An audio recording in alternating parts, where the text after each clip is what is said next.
Okay, welcome back, Blade fans. This old sword with you once again. And we have another star of a knife, a rising star, even though it's an oldie kind of at this point, but goodie. And I say star because it's named after one, the Arcturus. Similar to the Centauri by Artisan, but a whole different knife.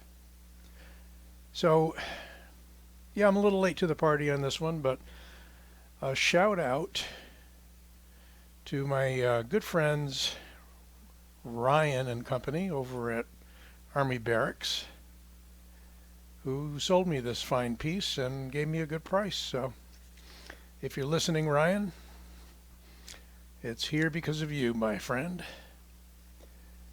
Okay, enough of the talk.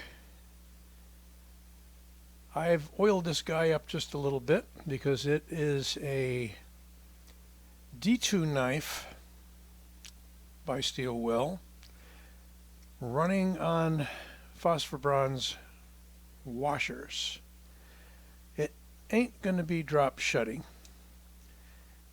I tweaked it a number of times so I'm as close to center as I can without cranking it down to where you don't get a nice clean flip. So yeah, it's a flipper.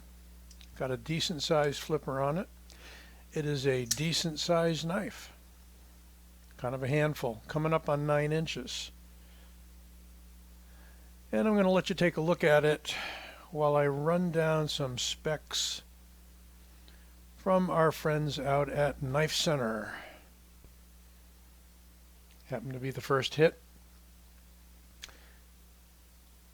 We got a blade length on this knife of 3.75 inches, cutting edge of 3.75, closed length of 5.16 inches, overall length of 8.9. As I say, it's a long one. We've got a blade thickness of 0.14 inches. It's out of D2 steel, 58 to 60 HRC. Considered to be a drop point. This one is a black stonewash with a desert tan handle. It's a flat grind, handle thickness of 0.51, call that a half inch. Has black aluminum standoffs, G10 tan handle material, as I said, tip up right or left hand carry, and it weighs 4.3 ounces.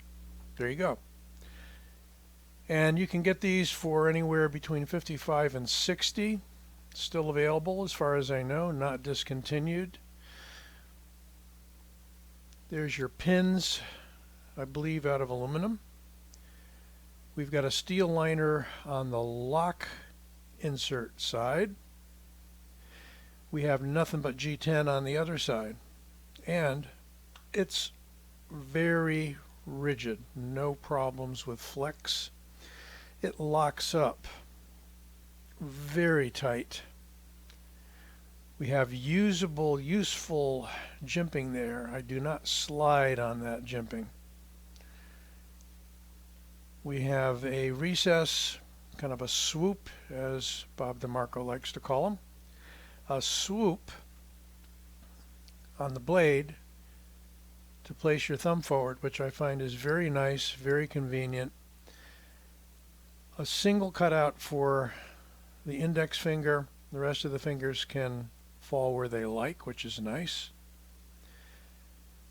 No lanyard hole, but you could probably, let's take a look. Nope. It's not going to be a lanyard sort of a knife. But what the hey, they can't all be, right? We got a nice down turn of the handle, almost a Spanish kind of style to it. Although it doesn't look at all, in general, like a Spanish knife. They consider it to be a drop point. I suppose it is, because the point does drop to the center. The material. Doesn't thin out too much at the tip. We have a single adjustment here, which turned out to be a T10 of all things. And I think these ended up being T5s, which is interesting. Interesting combo. It feels light coming in at under 5 ounces. It actually seems even lighter than what they're saying on Knife Center. I beg to differ. Let's see what happens. Yeah, I get 3.95. That's kind of crazy. And they were saying 4.3. So once again, my hand doesn't lie. Light knife. Let's take a look at the clip here for a second. It is coming close to deep carry. The button head screws don't really matter because they're not underneath the clip. Well, one sort of is, barely. Kind of what you call a split tail clip with a large cutout in the center. Nicely structured so that that points down, doesn't catch too easily, and yet allows it to ride in and out of the pocket without a problem.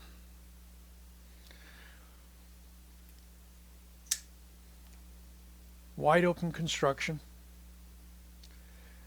Good solid, serviceable but light, again under 4 ounces, knife with a longish blade.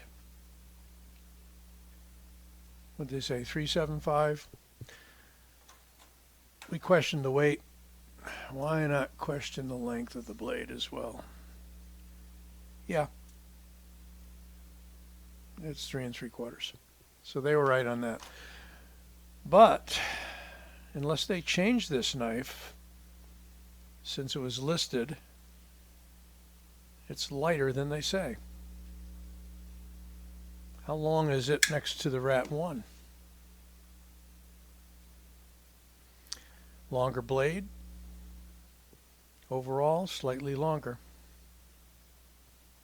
Let's look at that both ways.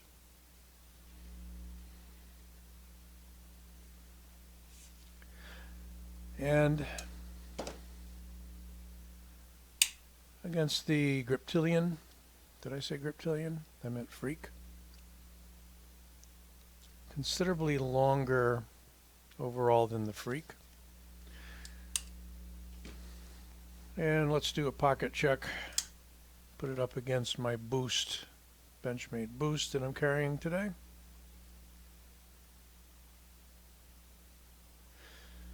Yeah, it's going to be longer in the handle and very close in the blade. So you got plenty of handle with the Arcturus. Just realized I can't flip closed a assisted knife, the Boost that is. So you know, comes through with a very nice edge, that flat grind and D2. You know, when it's properly hardened, it's a great steel. Yes, it can rust, but it's not anything like a high carbon steel, like a 1095 or 1075 that's possibly going to rust if you blink at it. So let me know what you think.